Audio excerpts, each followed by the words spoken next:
하나님께서 오늘 우리에게 주신 말씀은 열왕기상 11장 14절부터 25절까지의 말씀입니다.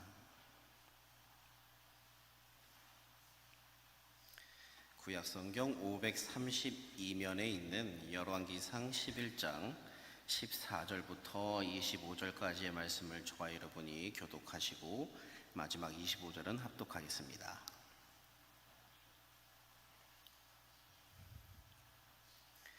여호와께서 에돔 사람 하닷을 일으켜 솔로몬의 대적이 되게 하시니 그는 왕의 자손으로서 에돔에 거하였더라.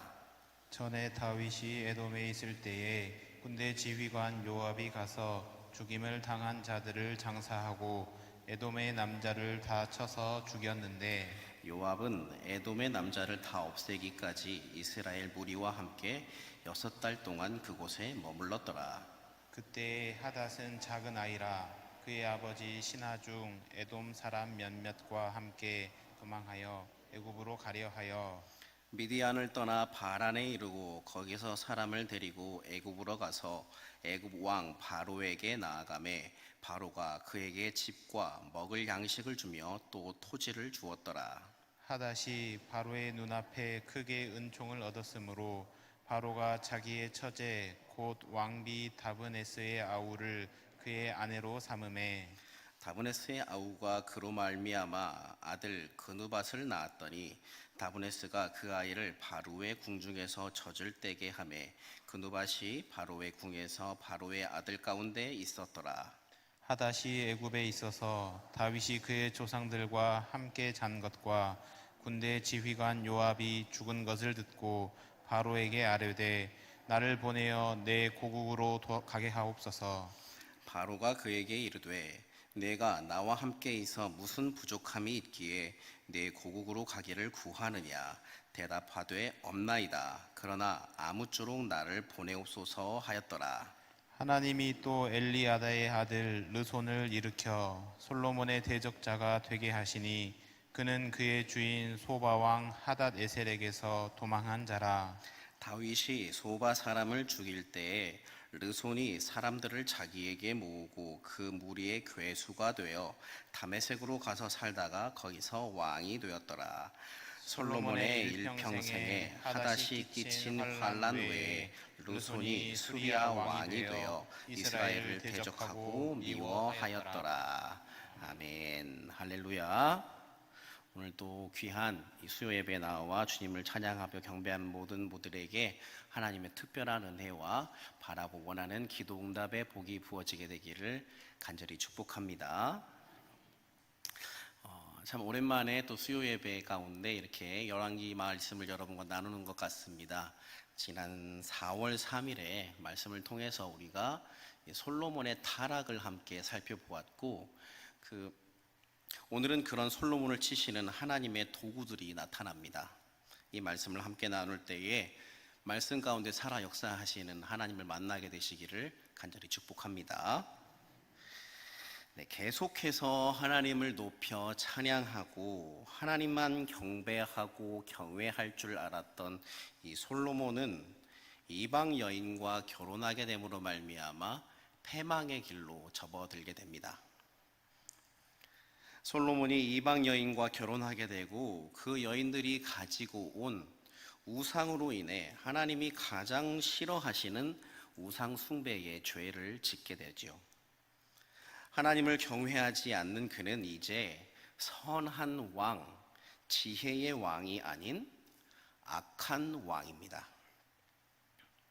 그런 악한 왕에게는 대적이 많이 나타나게 마련입니다. 첫 번째 솔로몬에게 반기를 든 사람은 에돔 사람 하닷입니다. 그런데 이 하닷이라는 인물에 대해서 설명하기 전에 말씀은 한 가지 단서를 내어놓고 있는데 14절 말씀 시작 부분에 뭐라고 말씀을 하고 있냐면 여호와께서 에돔 사람 하닷을 일으켜 라고 말씀하고 있어요. 에돔 사람은 야곱의 형 에서의 후예지요. 출애굽 당시 모세가 에돔 땅을 통과하고자 했을 때 그 제안을 거부하였습니다. 하지만 하나님의 개입으로 멸망만은 면했죠. 사울과 다윗 시대에 이곳을 정복했고 솔로몬은 이 에돔 땅 에시온 게벨이라는 곳에서 배를 만들었습니다. 분열 왕국 시대의 에돔은 기회가 있을 때마다 유다를 배신하거나 괴롭혔어요. 특히 바벨론이 유다를 침공할 때에 앞장서서 침공까지 했던 이들이 바로 이 에돔입니다. 형제 나라 유다를 돕기는커녕 오히려 대적하고 압제하였고, 더욱이 이사야 34장과 63장을 보면은 에돔은 미래의 대심판의 장소로 예언되기도 했고, 이스라엘 인접 국가들 중 유일하게 하나님의 긍휼의 약속을 받지 못한 땅이 바로 에돔입니다. 한마디로 이스라엘 역사에 있어서 악연 중에 악연이었던 땅, 그것이 바로 그 에돔이고, 또한 그곳 출신인 그 사람, 이방 사람이 하나님의 쓰임을 받고 있다라는 것이에요. 자, 이는 후에 이스라엘을 멸망시키기 위한 도구로 하나님이 바벨론을 들어서 이스라엘을 치신 것과 같고, 또 신약 시대에 넘어와서는 유대인을 깨우치기 위한 도구로서 유대인이 그렇게도 경멸하고 싫어했던 사마리아 사람들을 저 사마리아 여인이 참 믿음이 좋도다라고 이렇게 칭찬하신 것과 같은 그런 맥락입니다. 이전에 다윗이 에돔에 있었을 때 군사령관이었던 요압이 살해한 사람들을 묻으러 갔다가 그곳에서 만난 에돔의 남자들을 다 죽인 일이 있었어요. 그는 에돔의 모든 남자를 죽이기 위해서 6달 동안 그곳에 머뭅니다. 그때 어린 소년이었던 이 하닷은 자기 아버지의 신하들을 데리고 그 땅에서 피해 애굽으로 가게 됩니다. 그리고 다윗과 요압이 죽었다라는 소식을 듣고 애굽에서 나오게 된 것이죠. 그 후 솔로몬을 괴롭힌 사람 중 한 명이 되는 것입니다. 그러나 말씀에서는 그가 어떻게 솔로몬을 괴롭혔는지 자세히 기록되어 있지는 않아요. 단지 솔로몬 일평생에 하닷이 끼친 환난이라고 25절 말씀에 기록하고 있는 것으로 보아 이 하닷이 솔로몬의 평생 동안 괴롭히고 또 계속해서 해를 끼쳤던 것으로 보입니다. 여러분, 우리가 그리스도인으로 살아가면서 이해하지 못할 참 어려운 많은 일을 겪습니다. 이것이 모두 다 그렇다라고 일반화하는 것은 아니지만 내 삶에 닥친 어려움과 고통이 나의 죄로 인함이 아닌지 우리는 살펴보아야 합니다. 하나님을 경외하면서 멀어져 있지는 않은지, 예배를 소홀하게 생각하고 있지는 않는지, 하나님이 기뻐하시지 않는 일을 하고 있지는 않은지, 그래서 내가 다시 주님 앞으로 돌아와야 할 것을 촉구하시는 그런 의미에서 하나님께서 나에게 어려움을 허락하신 것은 아닌지 확인해 보아야 해요. 하나님을 경외하면서 멀어져 있지는 않은지 나 자신을 돌아보아야 합니다. 성경에 보면 하나님은 우리를 시험하는 분이 아니라고 말하지요. 근데 여기서 말하는 시험은 우리 한글로 시험이라고 표현되어 있어서 그렇지 영어로는 템테이션입니다. 유혹이지요. 그러나 하나님은 우리를 테스트하시는 분입니다. 성경에 이 시험이라는 단어가 여러 번 등장을 하는데 이 같은 시험이라는 한 단어로 번역이 되어서 우리가 약간의 오해를 할 수 있습니다. 하나님이 인간에게 주시는 시험은 테스트이고요. 인간 스스로의 욕심에 의해서 시험에 빠지는 것은 바로 템테이션, 유혹이다라고 알고 계시면 되겠습니다. 하나님은 우리가 그분을 계속해서 경외하는지 아니면 그분 곁에서 떠나 있는지를 확인하시는 분이에요. 왜냐하면 하나님은 우리를 사랑하시는 분이기 때문입니다. 우리만 사랑하시는 분이기 때문이에요. 우리도 사랑하시고 또 다른 것도 사랑하시는 이중적인 분이 아니시기 때문입니다. 우리를 향한 한 가지 마음, 그 사랑의 마음, 한 가지의 마음을 가지신 분이 바로 우리 주님이세요. 우리를 사랑하시기 때문에 늘 그 사랑을 확인하십니다. 마치 남녀가 연인 간에 서로의 사랑을 확인하고자 하는 마음과 같다라고 말씀을 드릴 수 있습니다. 우리가 누군가를 사랑하게 되면 상대방이 원하는 것을 해주고 싶은 마음이 자동적으로 일어나지 않습니까? 또한 상대방이 원치 않는 것은 하지 말아야겠다라고 생각이 드는 것이 사랑하는 사람의 마음인 것이죠. 그래서 우리가 하나님을 사랑하면 하나님이 나에게 요구하시는 것들이 내가 그것을 하는 게 부담으로 다가오지 않게 됩니다. 오히려 기쁨으로 다가와요. 내 스스로가 기쁘고 또한 내 영이 기뻐하는 것을 느끼게 됩니다. 그런데 바로 그런 우리가 하나님의 사랑의 관계로 콜링을 받은 우리가 하나님의 사랑에서 멀어지면요, 하나님은 반드시 확인하십니다. 내가 나를 사랑하느냐 확인하세요. 그리고 내가 그 사랑에서 멀어지고 있는 것이 확인이 되면 하나님은 훈육하는 부모의 심정으로 우리에게 테스트의 과정을 허락하신다라는 거예요. 물론 앞에서 말씀드렸다시피 이 어려움이, 환난이 하나님의 테스트가 아니라 자기 자신의 유혹을 이기지 못한 데서 오기도 합니다. 그러나 나의 삶에 하나님의 테스트가 주어짐을 알아차렸다면 우리는 거기서 바로 주님 품으로 되돌아와야 합니다. 완전히 방향을 바꾸어서 주님을 향하여 다시 달려나가야 합니다.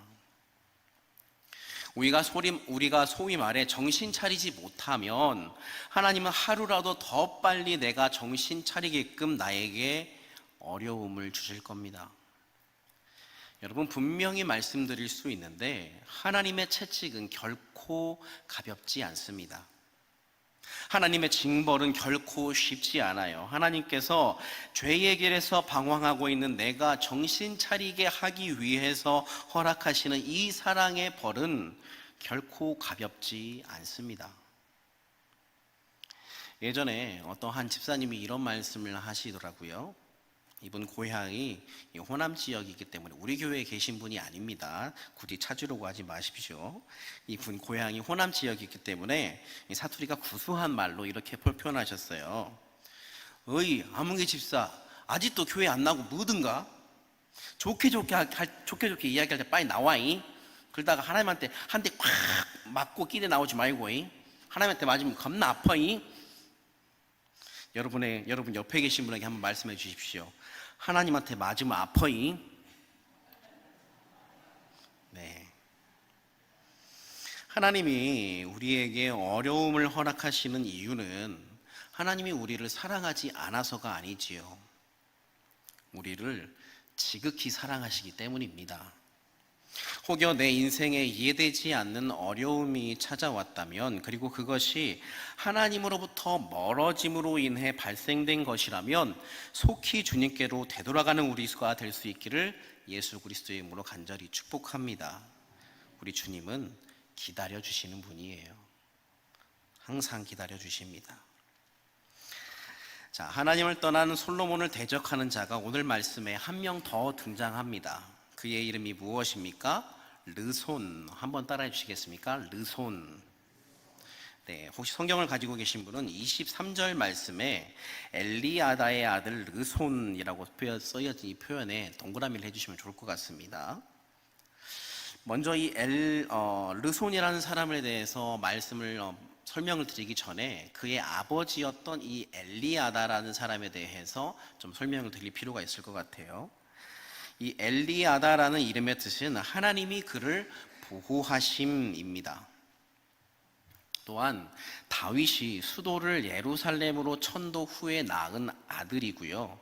소바인으로서 솔로몬을 대적한 르손의 부친이고, 또한 여호사밧 왕을 호위하기 위하여서 자기 지파 20만 명을 거느리고 있는 큰 용사입니다. 자, 그러니까 엘리아다는 다윗의 아들이고 르손은 다윗의 손자인 것이죠.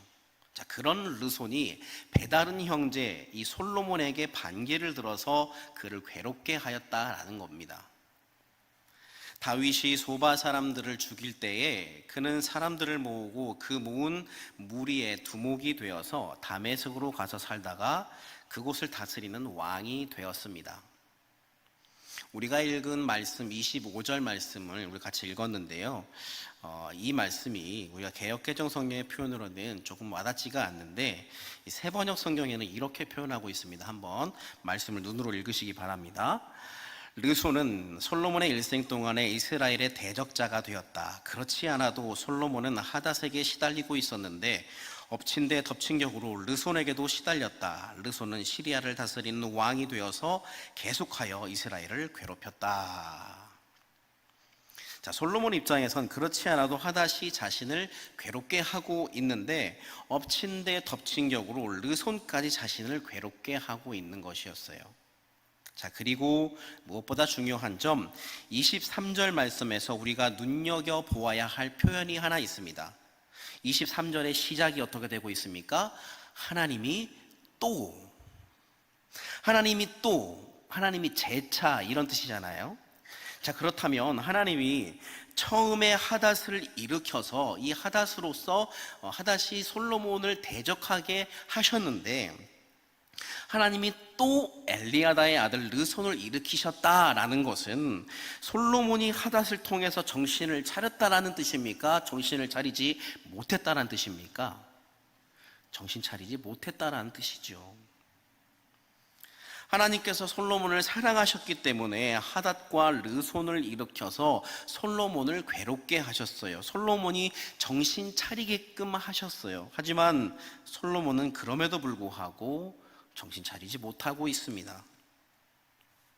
그런데 또 한편으로 생각해 보면 이 솔로몬의 입장에서 한번 생각을 해보면 솔로몬이 하닷이나 르손이 자신을 괴롭힌 존재인 것은 맞지만 이 솔로몬이 가진 부귀와 영화가 얼마나 많습니까? 얼마나 대단합니까? 또 나라가 얼마나 부강했습니까? 솔로몬은 하나님을 의지하는 대신 자신의 눈에 보이는 이 화려한 궁전 또 강한 군사들을 보면서 나를 대적할 자는 이 세상에 없다. 그 어떤 공격이 온다 해도 나는 끄떡없다라고 생각했을 겁니다. 하나님을 경외해야 할 그가 이제는 눈앞에 보이는 것을 자신이 의지할 바로 여겼다라는 것이에요. 그래서 그는 하닷이 자신을 괴롭게 함에도 또한 르손이 자신을 괴롭게 함에도 이것이 하나님의 사인임을 알아차리지 못했습니다. 하나님은 우리에게 많은 사인을 주시지요. 그리고 우리는 하나님의 그 사인을 알아들어야 합니다. 그런데 사인을 어떻게 알아차릴 수 있냐면 영적으로 깨어 있어야만 하나님의 그 사인을 알아차릴 수 있습니다. 영적으로 깨어 있다라는 이 표현이 조금 추상적으로 들리실 수 있겠는데 한마디로 하나님이 아무리 나에게 말씀을 해주고 계시는데 내가 알아들을 수 있는 영적인 상태가 아니라면 나는 하나님의 음성을 들을 수 없다라는 뜻입니다. 또한 하나님의 말씀이 들리려면 하나님의 말씀이 기록된 말씀이 내 안에 저장이 되어 있어야 합니다. 이것을 언어학적인 관점에서 비유를 해보자면 내가 아무리 영어를 듣고 싶고 알고 싶고 또 말하고 싶어도 내 안에 이 영어라는 소스가 없으면 아무리 상대방이 천천히 또박또박 이야기해 준다고 해도 알아듣지 못하게 되어 있습니다.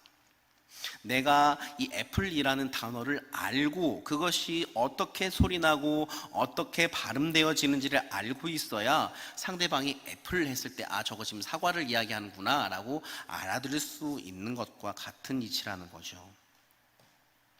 마찬가지입니다. 하나님께서 나에게 아무리 말씀을 하시고자 하는데 나는 그동안 말씀을 읽은 적이 없어요. 또한 외운 적도 없어요. 하나님의 말씀이 들리겠습니까? 어렵다라는 거예요. 특별한 경험으로 갑자기 하늘에서 어떤 빛이 나를 비추면서 사랑하는 아들아 이렇게 되는 그런 경우는 굉장히 극히 드물다라는 겁니다. 하나님은 말씀으로 나에게 그분의 음성을 들려주시는 경우가 훨씬 많습니다. 그래서 우리는 말씀을 늘 가까이 해야 하고 말씀을 읽어야 하고 또한 외워야 합니다. 이것이 나의 삶을 지켜주기 때문이에요. 또한 하나님이 그 말씀을 통해서 나에게 말씀하시기 때문입니다. 또한 하나님이 나에게 사인을 주시기 때문입니다. 우리가 야구 경기를 보면 공을 던지는 투수와 그 공을 받는 포수 간에 사인을 주고받습니다. 과거에는 이 포수들이 투수들이 자기가 내는 이 손가락 사인을 잘 보이게 하기 위해서 한번 보여주시죠. 네, 저렇게 손가락에다가 흰색으로 칠을 하거나 빨간색으로 칠을 하거나 해서 멀리서 잘 보이게끔 그런 어떤 조치를 취했었어요. 근데 요즘에는요, 좀 더 발전이 돼가지고 이 피치컴이라고 해서 저렇게 그 포수의 무릎에 착용하는 기계가 있어서 저것을 이렇게 글러브로 가리고 상대방이 보지 못하도록 가리고 저것을 눌러서 착용하는 기계가 있고, 투수는 그것을 모자에 또 착용하고 또 이어폰을 꼽습니다. 그래서 포수가 어떠한 버튼을 누르면 투수가 그것을 듣고 나도 그것에 동의하면은 고개를 끄덕이고 이제 그 구질을 던지는 거죠. 또한 구질에 따라서 타자가 그 공을 쳤을 때 수비수들에게도 날아오는 어떤 그 궤적이 통계적으로 정해진 방향이 있기 때문에 수비수들도 이 이어폰을 통해서 같이 듣게 됩니다. 참 신기하죠. 그런데 이러한 사인을 잘 알아듣지 못하면 어떻게 됩니까? 야구라는 특성상 공을 잘못 던지게 되면 포수가 굉장히 위험합니다. 선수들이 던지는 이 공이라는 것은 거의 총알과 같은 것이기 때문에 굉장히 위험하죠. 또한 그렇게 되면 상대방 타자에게 안타나 어떤 홈런을 허용할 수도 있고 게임이 원활하게 진행되기 어렵다라는 것이죠. 사랑하는 여러분, 매 순간 나의 삶에 하나님이 주시는 사인을 알아들으실 수 있게 되기를 예수님의 이름으로 간절히 축복합니다. 나를 살리는 하나님의 그 사인, 나를 인도하시는 사인, 나를 의의 길로 이끄시는 그 사인을 알아차려야 우리는 주님의 품에서 벗어나지 않을 수 있습니다. 자, 오늘 말씀을 보면 세 명의 사람이 등장하지요. 솔로몬, 하닷, 르손. 여러분께 질문을 드리겠습니다. 그럼 이들 중에서 이스라엘 사람, 즉 하나님의 선민은 누구입니까? 솔로몬과 르손이지요. 그럼 이들 중에서 이방인은 누구입니까? 하닷이죠.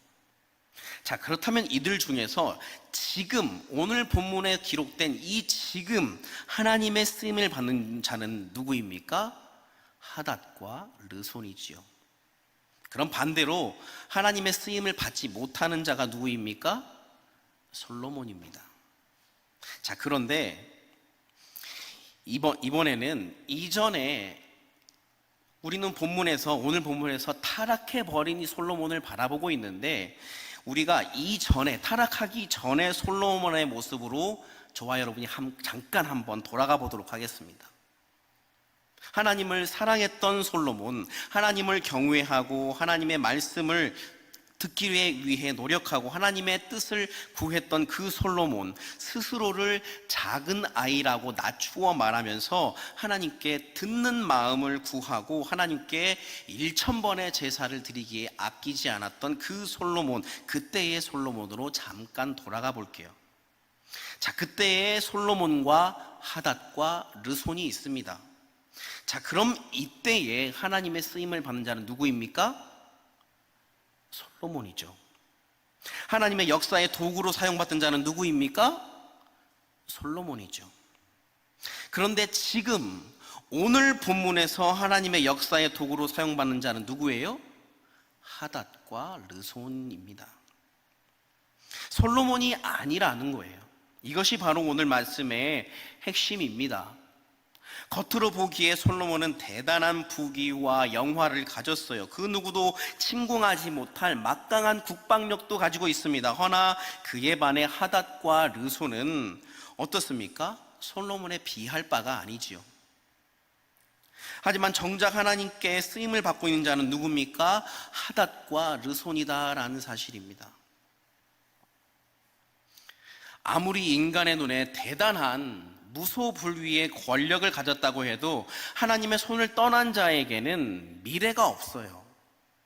그러나 아무리 세상의 기준으로 보았을 때 초라하고 보잘것 없다 하더라도 하나님이 사용하시는 이가 있다면 그가 바로 하나님께서 쓰시는 역사의 주인공이다라는 것입니다. 사랑하는 여러분, 오늘 말씀을 통해 하나님께서는 우리에게 말씀하고 계십니다. 우리는 결코 주님을 경외하는 자의 신분에서 벗어나지 말아야 합니다. 우리는 결코 주님 품을 떠나지 말아야 합니다. 우리는 주님이 싫어하시는 죄를 짓지 말아야 합니다. 솔로몬에게는 그것이 우상 숭배였듯 나에게 있는 내가 아주 약한 부분, 조금만 건드리기만 해도 쉽게 좌절하고 무너지는 그 부분으로 인해서 하나님과 멀어지지 말아야 합니다. 어떤 이에게는 그것이 재물이 될 수도 있겠고, 어떤 이에게는 그것이 명예가 될 수도 있겠고, 또 어떤 이에게는 그것이 자녀가 될 수도 있겠죠. 그러나 반드시 기억해야 할 것은 우리 삶의 1순위는 늘 주님이어야 한다는 것입니다. 주님 없이 성공이 없으며, 주님 없이 명예가 없고, 주님 없이 자녀가 없고, 주님 없이 재물이 없고, 주님 없이 나도 없습니다. 우리 삶에 무엇이 1순위로 매겨지고 있는지, 내 삶 가운데서 가장 중요한 것은 무엇인지 늘 확인하며 살아가는 저와 여러분이 되기를 간절히 축복합니다. 사랑하는 여러분, 오늘 들은 말씀으로 여러분의 믿음을 지켜나가시기를 바랍니다. 그리고 또한 결단하십시오. 하나님께서 결단하는 자와 함께 하여 주실 것입니다. 기도하겠습니다. 하나님, 감사합니다. 오늘도 우리에게 하나님의 말씀을 통해 깨달음을 허락하시니 감사합니다. 우리는 결코 주님을 떠나지 않는 자들이 되게 하여 주옵소서. 내 삶의 1순위를 주님으로 모시고 결코 그것을 바꾸지 않는 자들이 되게 하여 주옵소서.